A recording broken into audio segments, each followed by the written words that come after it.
हम लोग जो है पी ब्लॉक एलिमेंट्स का जो जनरल कैरेक्टरिस्टिक पढ़ रहे थे, तो उसमें हम लोगों ने इलेक्ट्रोनेगेटिविटी तक पढ़ाई की है। ठीक है ना, ट्रेंड्स इन इलेक्ट्रोनेगेटिविटी। तो ग्रुप 15 एलिमेंट्स का हम लोग देखते हैं, उसमें जब टॉप टू बॉटम जाते हैं तो इलेक्ट्रोनेगेटिविटी क्या होता है, स्लोली डिक्रीज होता है। ठीक है ना, तो ऊपर में जो है, ऊपर में जैसे नाइट्रोजन, फॉस्फोरस, ठीक है, वो सब में तो इलेक्ट्रोनेगेटिविटी बहुत ज़्यादा डिक्रीज़ करता है, लेकिन आर्सेनिक तक बहुत ज़्यादा इलेक्ट्रोनेगेटिविटी डिक्रीज़ करेगा। ठीक है, मतलब डिक्रीज जो है फिनोमिनन होगा, अच्छे क्वांटिटी और अप्रिसिएबल क्वांटिटी में जो है इलेक्ट्रोनेगेटिविटी डिक्रीज़ करेगा। लेकिन आर्सेनिक से बिस्मथ के बीच में, आर्सेनिक हो गया, ठीक है, एंटीमनी हो गया, फिर बिस्मथ है, इस तीनों में जो यहाँ भी इलेक्ट्रोनेगेटिविटी डिक्रीज ही करेगा, लेकिन जो मैग्नीट्यूड ऑफ डिक्रीज है वो बहुत ही कम है, नेग्लिजिबल अमाउंट में। मतलब आर्सेनिक से बिस्मथ की तरफ जब हम नाइट्रोजन से आर्सेनिक तक आते हैं, तब तक तो इलेक्ट्रोनेगेटिविटी में मतलब एप्रिसिएबल क्वांटिटी में, एप्रिसिएबल मैग्नीट्यूड में जो है इलेक्ट्रोनेगेटिविटी में डिक्रीज होता है। लेकिन जब इसी ग्रुप 15 में आर्सेनिक से बिस्मथ की तरफ बढ़ते हैं, आर्सेनिक से जाएंगे फिर एंटीमनी के पास, एंटीमनी से फिर बिस्मथ, ये तीनों में जो है इलेक्ट्रोनेगेटिविटी डिफरेंस जो है, इसका जो डिफरेंस ऑफ मैग्नीट्यूड है वो बहुत ही कम है। तो ऐसा क्यों होता है? क्योंकि आर्सेनिक ऑनवर्ड्स क्या होता है, डी ब्लॉक, डी ऑर्बिटल और एफ ऑर्बिटल भी आ जाता है, और डी ऑर्बिटल और एफ ऑर्बिटल, डी ऑर्बिटल और एफ ऑर्बिटल जो है ना, वेल ओरिएंटेड जो है एकोमोडेशन नहीं होता है। ठीक है ना, ये जो है वेल ओरिएंटेड डिफ्यूज नहीं होता है। तो शेल्डिंग इफेक्ट जो होता है ना, डी ऑर्बिटल और एफ ऑर्बिटल का जो शील्डिंग इफेक्ट होता है या स्क्रीनिंग इफेक्ट होता है, वो नेग्लिजिबल अमाउंट में होता है। ठीक है, नेग्लिजिबल अमाउंट में होता है, जिसके चलते क्या होता है कि डिक्रीज तो होता है इलेक्ट्रोनेगेटिविटी में, लेकिन वो डिक्रीज जो है बहुत ही कम हो जाता है due to the presence of d orbital and f orbital from a arsenic to bismuth. ये जो है रखना है दिमाग में। ठीक है, डिक्रीज तो होता है नो डाउट, लेकिन इलेक्ट्रोनेगेटिविटी डिक्रीज जो होता है आर्सेनिक टू बिस्मथ जो होता है बहुत ही मिनिमल होता है, it is not much pronounced. ठीक है, यू माइट हैव अंडरस्टूड। इस स्टेटमेंट को लिख लेते हैं, और आंसर तो आपको एक्सप्लेन कर ही दिए, तो कभी पूछा जाएगा तो ये आपको जवाब देना है।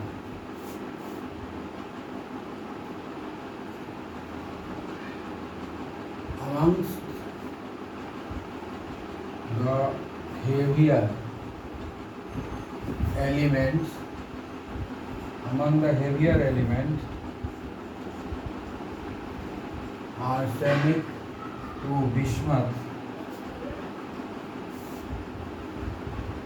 the difference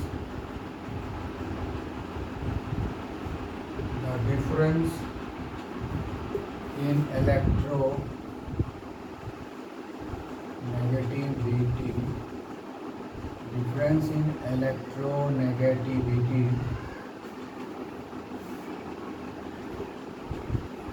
is not that much pronounced, explain। ठीक है, इसका ऑलरेडी हम आपको एक्सप्लेनेशन दे चुके हैं। ठीक है, इसके बारे में हम ऑलरेडी आपको एक्सप्लेनेशन दे चुके हैं। अब जस्ट जो हमने सेशन स्टार्ट किया इसी को तो एक्सप्लेन किया है ना, तो इसलिए याद रखेंगे क्या एक्सप्लेनेशन दिया हमने। अब जो है नेक्स्ट देखेंगे, the elements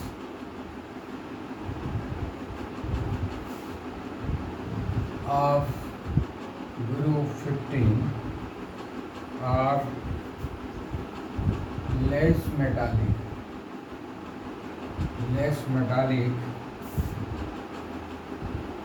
in comparison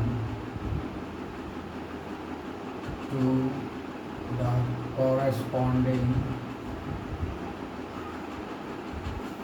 link elements of group 14.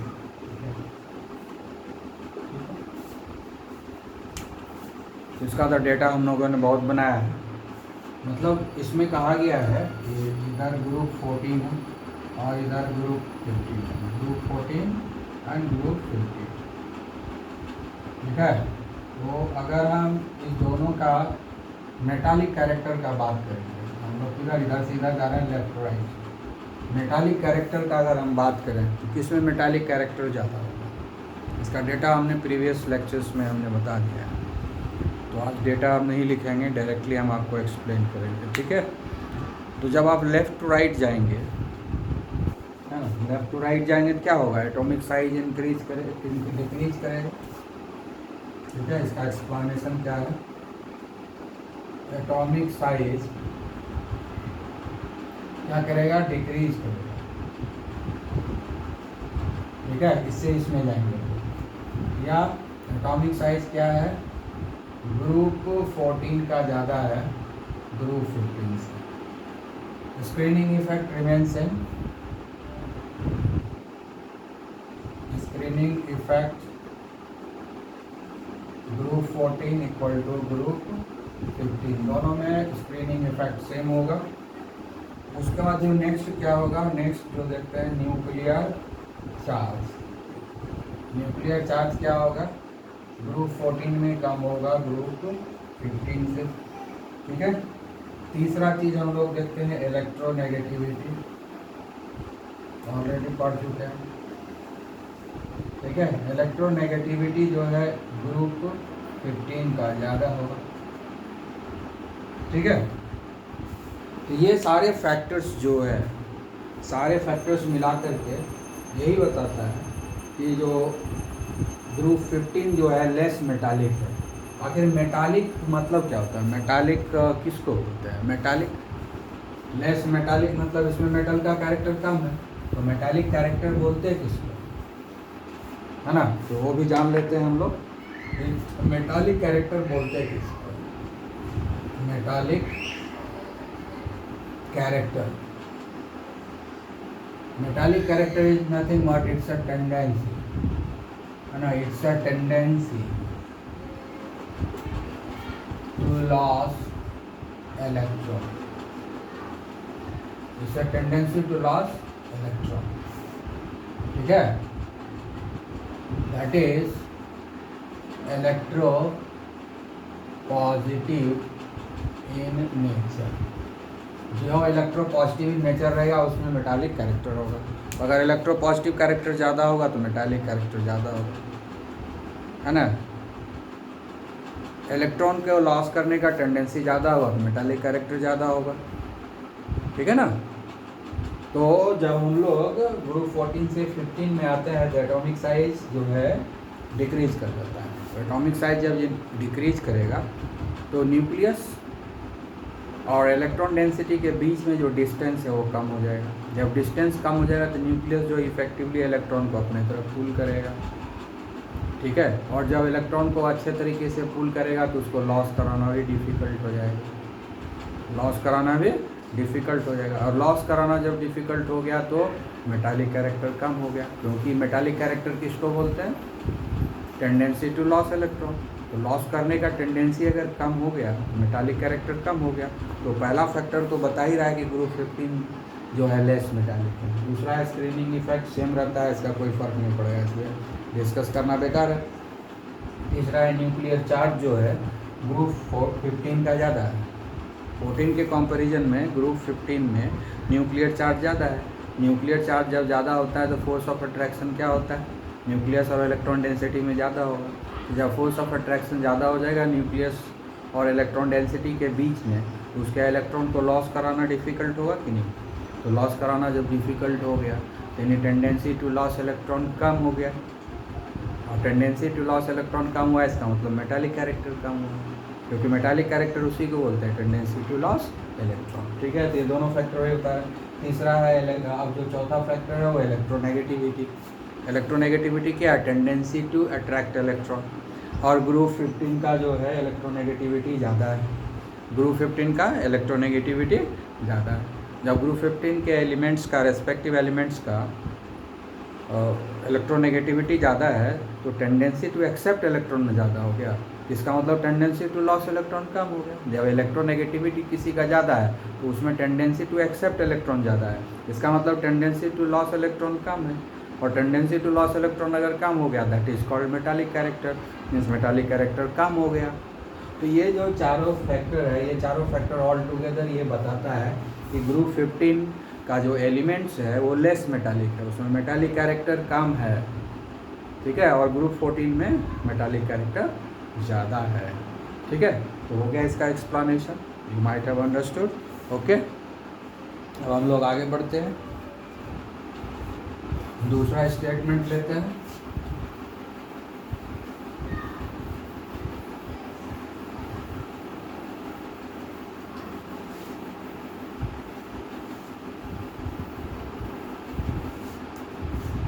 तो हम लोग आगे बढ़ेंगे। अब हम लोग जो है ग्रुप 14 और 15 को कंपैरिजन कर लिया, अब ग्रुप 15 में ही देखते हैं कि मेटालिक कैरेक्टर का क्या ट्रेंड है।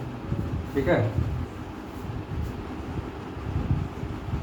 On moving down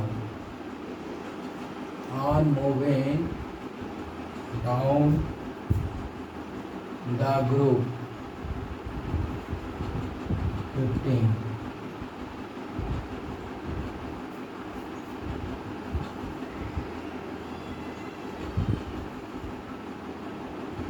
metallic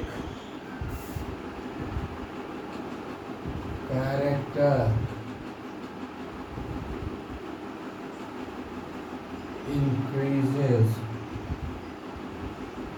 from nitrogen to bismuth.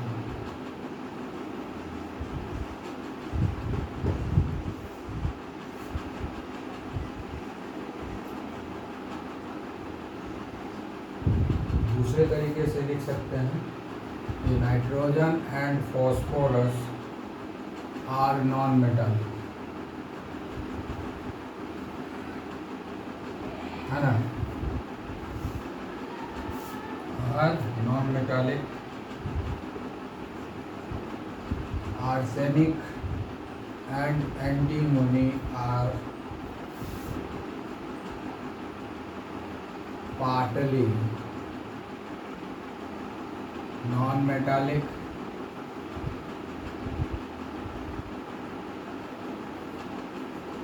while bismuth is a metal। दोनों क्वेश्चन एक ही है, इसलिए एक तरीके से एक्सप्लेनेशन हो जाएगा। ठीक है, दोनों क्वेश्चन एक ही। On moving down group 15 the metallic character increases from nitrogen to bismuth explain, या उसको दूसरे तरीके से पूछा जा सकता है कि nitrogen and phosphorus are non metallic, arsenic and bismuth are partly non metallic, while bismuth is a metallic explain. ठीक है, दोनों क्वेश्चन एक ही है, दोनों का एक्सप्लेनेशन सेम रहेगा। ठीक है, तो इसमें क्या क्या होता है ग्रुप 15 में, अब हम लोग देखते हैं। ग्रुप 15, ठीक है, ग्रुप 15, ये जो ग्रुप 15 है इसमें क्या क्या हो रहा है? ग्रुप 15 में क्या क्या हो रहा है?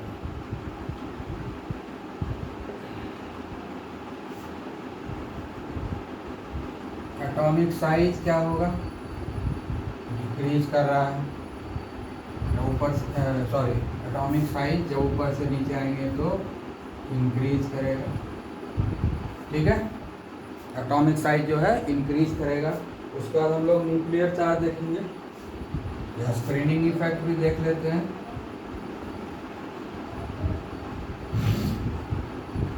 स्क्रीनिंग इफेक्ट क्या होगा? इंक्रीज करेगा ऊपर से नीचे। ठीक है, उसका न्यूक्लियर चार्ज देखेंगे, न्यूक्लियर चार्ज भी ऊपर से नीचे इंक्रीज करेगा। उसके बाद जो है आयोनाइजेशन इंथैल्पी देखेंगे। जो आयोनाइजेशन इंथैल्पी डिसाइड करता है मेटालिक कैरेक्टर, आयोनाइजेशन इंथैल्पी, ठीक है। मेटालिक कैरेक्टर जहाँ भी डिसाइड करना हो आयोनाइजेशन इंथैल्पी से भी हम उसको एक्सप्लेन कर सकते हैं। ऊपर से जब नीचे आते हैं तो आयोनाइजेशन इंथैल्पी जो है डिक्रीज करता है,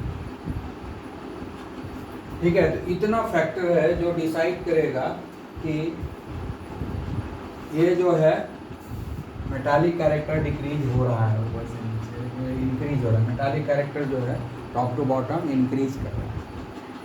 आयोनाइजेशन इंथैल्पी डिक्रीज कर रहा है, आयोनाइजेशन इंथैल्पी डिक्रीज कर रहा है मतलब इलेक्ट्रॉन को हम इजीली डोनेट करा पाएंगे सक्सेसिवली, है ना। इसका मतलब मेटालिक कैरेक्टर उसका बढ़ रहा है। टॉप टू बॉटम जब ग्रुप 15 में आएंगे तो मेटालिक कैरेक्टर जो है इंक्रीज करेगा, क्योंकि आयोनाइजेशन इंथैल्पी डिक्रीज कर रहा है। पहले पढ़ चुके हैं कैसे डिक्रीज करता है। तो आयोनाइजेशन इंथैल्पी अकेले भी डिसाइड कर सकता है कि उसका मेटालिक कैरेक्टर बढ़ता है या नहीं। Lesser the ionization enthalpy more over the metallic character. तो चूंकि आयोनाइजेशन इंथैल्पी डिक्रीज कर रहा है इसलिए मेटालिक कैरेक्टर तो इंक्रीज करेगा ही।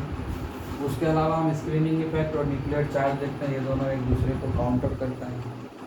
और जब टॉप टू बॉटम जाते हैं तो स्क्रीनिंग इफेक्ट क्या करता है, screening effect outweigh the nuclear charge, nuclear charge को आउटवे कर देता है ना। स्क्रीनिंग इफेक्ट न्यूक्लियर चार्ज को आउटवे कर देता है, एक बार पढ़ा चुके हैं। Screening effect outweigh the new effect of nuclear charge. तो इसका तो इफेक्ट खत्म हो गया न्यूक्लियर चार्ज का।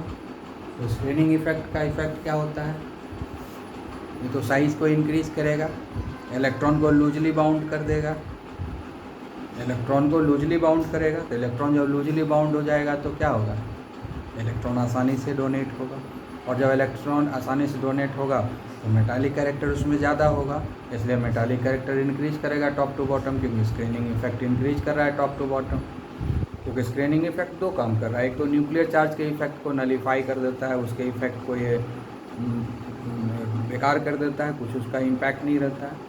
और स्क्रीनिंग इफेक्ट का जो फाइनल इफेक्ट आता है वो ये होता है कि जो है फोर्स ऑफ अट्रैक्शन जो होता है न्यूक्लियस और इलेक्ट्रॉन डेंसिटी के बीच में, उसको ये वीक कर देता है। वीक होने के कारण इलेक्ट्रॉन जो है लूजली बाउंड होता है, और जब लूजली बाउंड होगा तो आसानी से डोनेट हो जाएगा, आसानी से लॉस हो जाएगा, तो फिर मेटालिक कैरेक्टर ज़्यादा हो जाएगा। इसलिए टॉप टू बॉटम जब मूव करेंगे तो मेटालिक कैरेक्टर ज़्यादा होगा। और ऊपर है atomic size, atomic size increase कर रहा है, तो एटॉमिक साइज इंक्रीज करेगा तो न्यूक्लियस और इलेक्ट्रॉन डेंसिटी के बीच में डिस्टेंस बढ़ जाएगा, डिस्टेंस बढ़ेगा तो इलेक्ट्रॉन्स जो है लूजली बाउंड हो जाएगा, और जब कोई इलेक्ट्रॉन लूजली बाउंड होगा यानी फोर्स ऑफ अट्रैक्शन कम हो जाएगा, तो फिर वो आसानी से डोनेट होगा।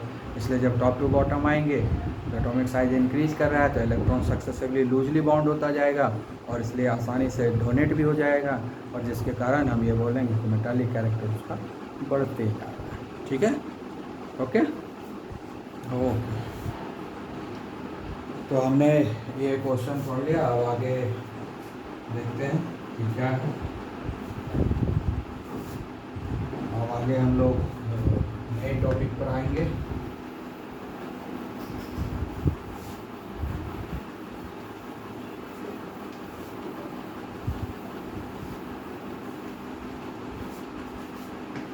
तो नेक्स्ट है बॉइलिंग पॉइंट। नेक्स्ट क्या है, बॉइलिंग पॉइंट सब जानते हैं, एक पर्टिकुलर टेम्परेचर होता है जिस पर होल बॉडी जो होता है इवापोरेट करने लगता है, वेपर में कन्वर्ट करता है, तो उसी को हम लोग बोलते हैं boiling. The temperature at which the whole mass of a substance undergoes conversion into vapour from liquid, that is called boiling.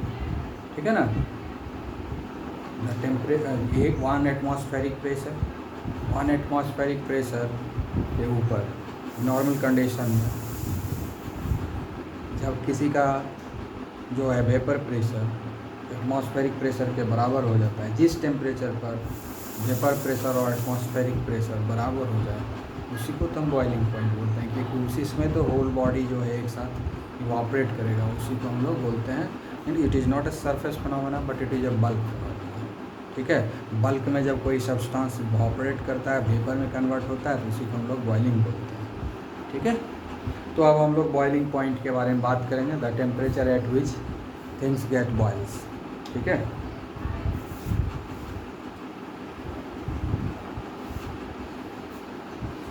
उसके पहले हम लोग जो है मेल्टिंग पॉइंट का भी देख लेते हैं।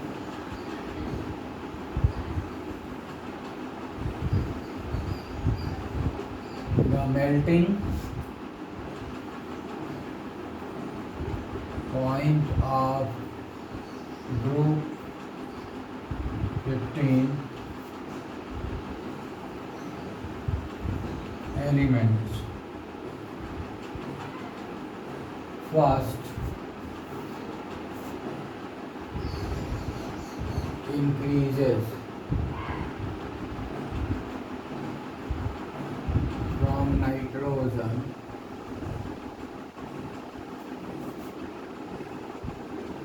to arsenic and then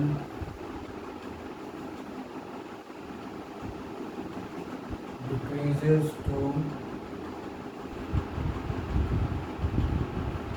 antimony and bismuth.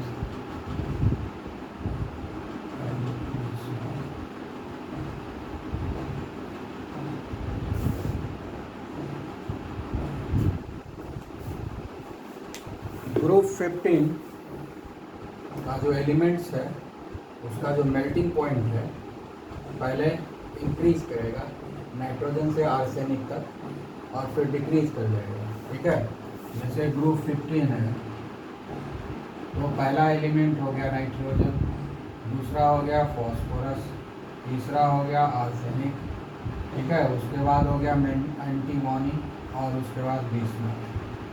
ठीक है, ये है ग्रुप 15 का एलिमेंट्स। तो बोलता है कि ये जो है यहाँ तक डिक्रीज करेगा, यहाँ तक डिक्रीज करेगा। जब इधर टॉप टू बॉटम आएंगे ना तो जो मेल्टिंग पॉइंट है वो डिक्रीज करेगा और उसके बाद जो है सॉरी डिक्रीज है, वो बोल रहा है इंक्रीज करेगा। ठीक है, पहले इंक्रीज करेगा फिर आर्सेनिक से जो ये होगा इसमें ये डिक्रीज करेगा मेल्टिंग पॉइंट। पहले मेल्टिंग पॉइंट नाइट्रोजन से लेकर आर्सेनिक तक डिक्रीज जो है इंक्रीज करेगा। नाइट्रोजन से लेकर आर्सेनिक तक जो है पहले मेल्टिंग पॉइंट इंक्रीज करेगा और फिर आर्सेनिक से लेकर के बिस्मथ तक जो है फिर डिक्रीज कर जाएगा मेल्टिंग पॉइंट। तो एक रेगुलर ट्रेंड पूरे ग्रुप में नहीं है, पहले मेल्टिंग पॉइंट जो है इंक्रीज करता है और फिर उसके बाद डिक्रीज करने लगता है। ठीक है, तो ऐसा क्यों होता है? क्योंकि सिमिलर ट्रेंड नहीं है, तो सिमिलर फैक्टर काम पूरे ग्रुप में नहीं कर रहा है, यानी दो डिफरेंट फैक्टर काम कर रहा है। तो दोनों ही फैक्टर को हम लोग अब डिस्कस करेंगे।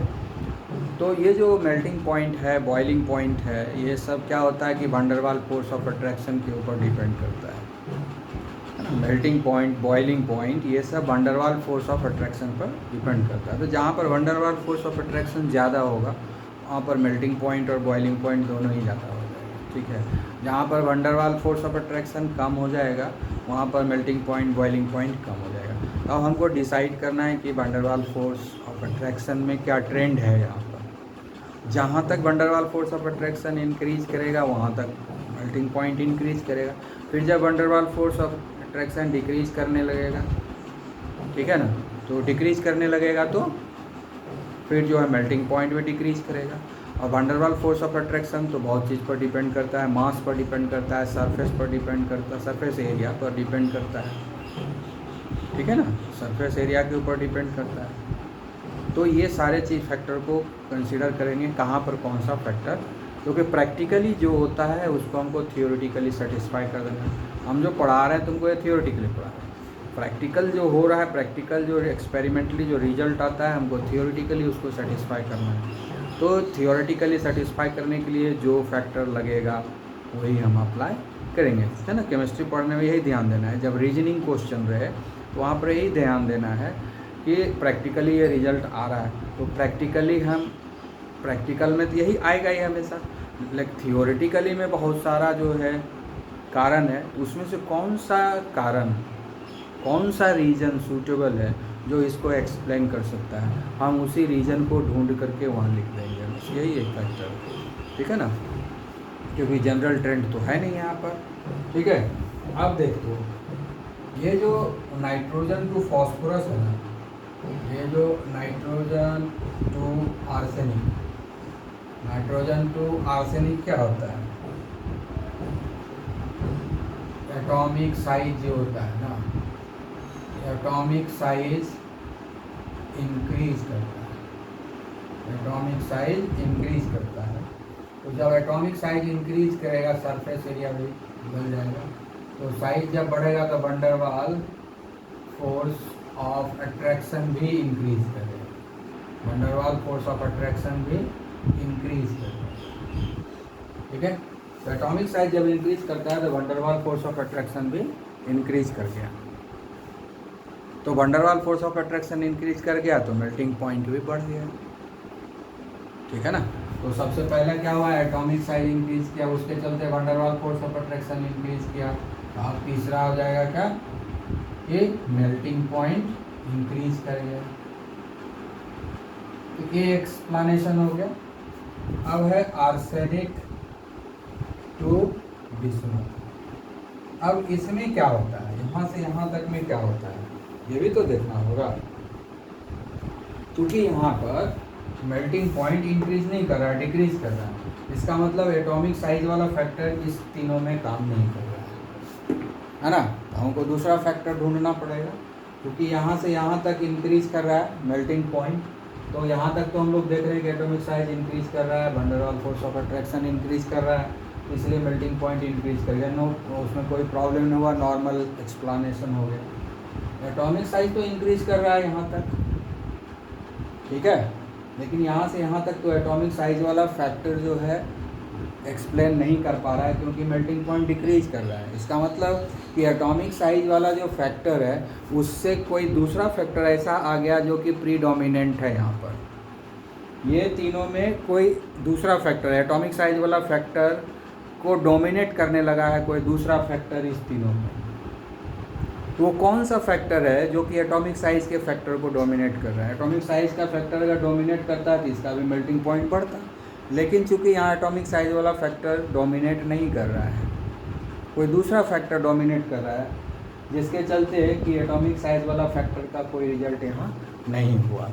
तो वो दूसरा फैक्टर क्या है, दूसरा फैक्टर ये है, ये ग्रुप 15 एलिमेंट्स है, इसके आउटर मोस्ट ऑर्बिट में 5 इलेक्ट्रॉन है, तो ये 5 कोवलेंट बॉन्ड बना सकता है, 5 कोवलेंट बॉन्ड बना सकता है। टेंडेंसी टू फॉर्म 5 बॉन्ड्स है इसके पास, क्योंकि इसके आउटर मोस्ट ऑर्बिट में 5 इलेक्ट्रॉन है, तो 5 इलेक्ट्रॉन होने के चलते ये 5 बॉन्ड्स बनाने का कैपेबिलिटी रखता है।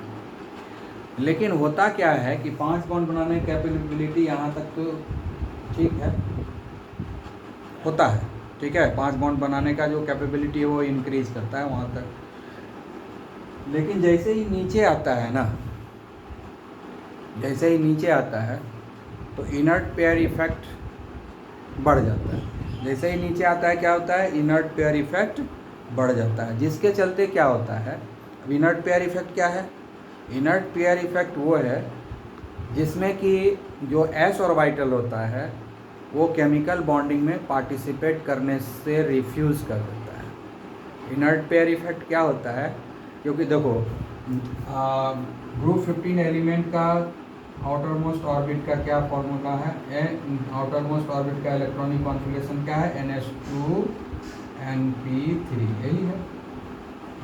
ग्रुप 15 के आउटर मोस्ट ऑर्बिट का इलेक्ट्रॉनिक कॉन्फ़िगरेशन क्या है, NH2 NP3।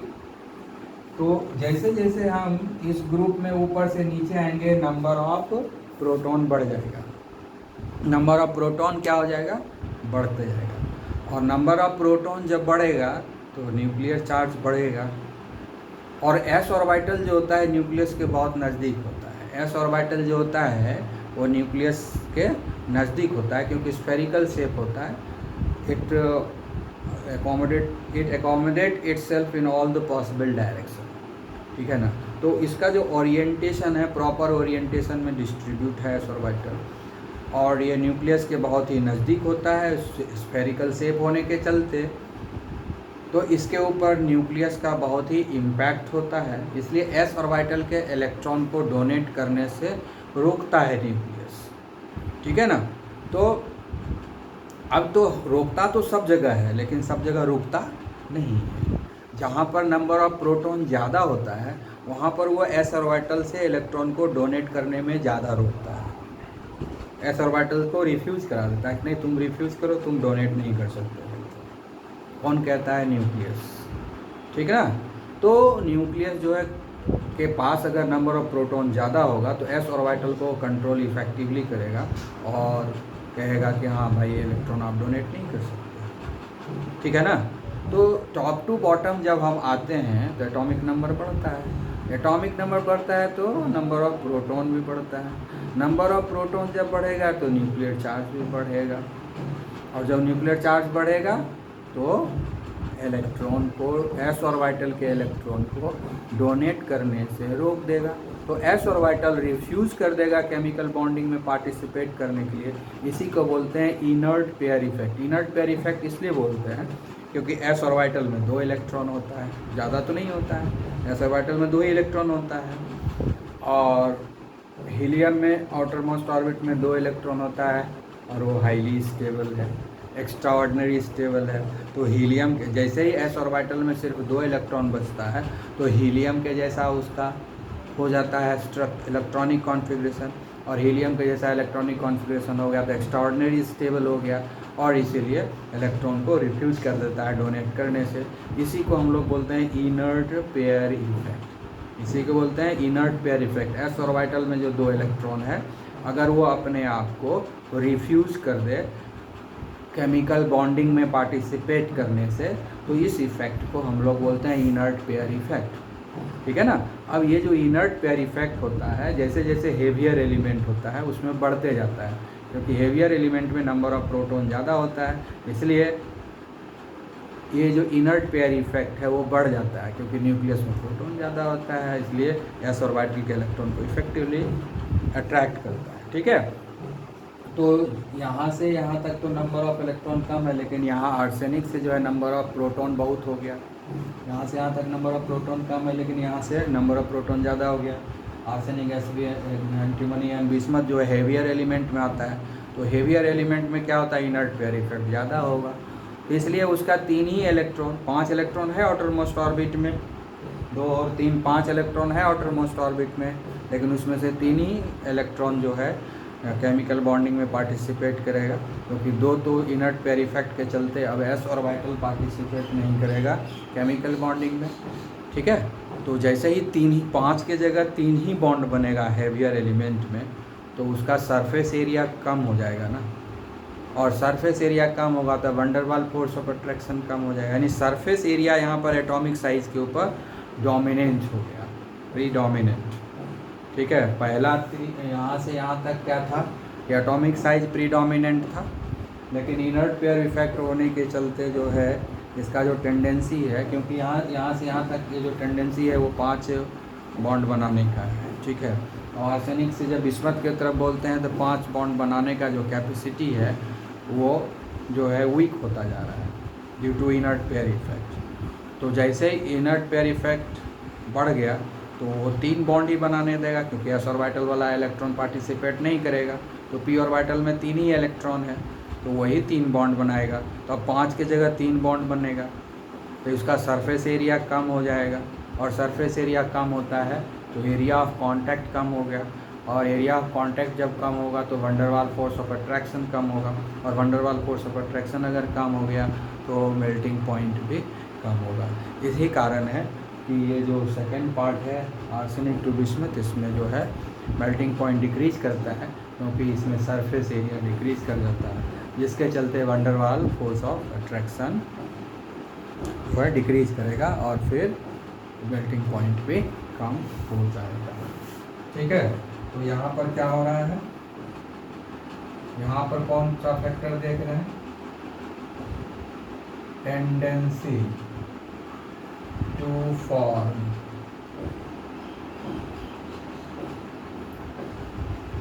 3 covalent bond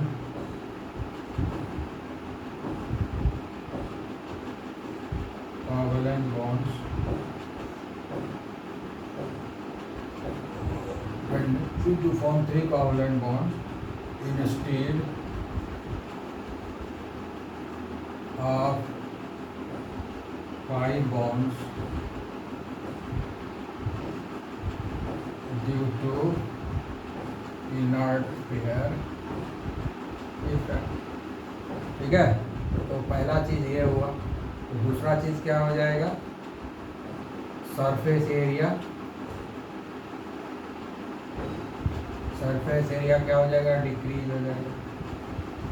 और जब सरफेस एरिया डिक्रीज होगा तो वंडर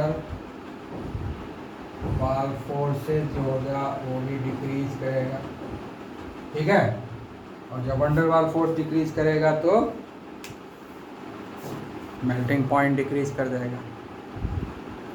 ठीक है ना, तो मेल्टिंग पॉइंट डिक्रीज कर जाएगा। तो इस तरीके से हम एक्सप्लेन कर सकते हैं कि टॉप में तो इंक्रीज किया मेल्टिंग पॉइंट, लेकिन बिटवीन मिडिल पॉइंट जा कर के जब बॉटम की तरफ जाए गए तो मेल्टिंग पॉइंट जो है वो डिक्रीज़ कर गया। पहले इंक्रीज़ किया फिर डिक्रीज़ किया, दोनों तरह का ट्रेंड है। ठीक है, तो इसको हम लोग आगे और पढ़ेंगे, दूसरा पॉइंट लेंगे।